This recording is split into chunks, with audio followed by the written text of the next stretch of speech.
Домът на номадите от Александър Петров. Имам спомен от далечно време. Времето, когато бях дете. Че някога не носех тежко бреме и не търсех нови врагове. Някога си имах дом уютен, който чака да се прибера, а пък сутрин, като излюпен, пак да тръгна на игра. Сега пътувам из страната, да сбъднат детските мечти, които изгаряха душата, отразени в моите очи.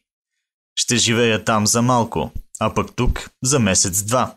После, много жалко, ще се мести от града. Нови хора в живота, нови дружки, врагове. Пак налагат ми хомота и гневът ми пак расте. Като древните номади, дълго скитам се без дом. Когато вятър се обади, търся временен подслон, а после стъпвам пак на пътя, който следвам от дете. И на неравното да стъпя, то не може да ме спре. Поредна нощ под звездите. В огромната луна се взирам.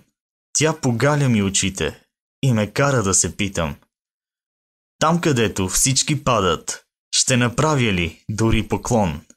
И ще може ли номадът да намери своя дом?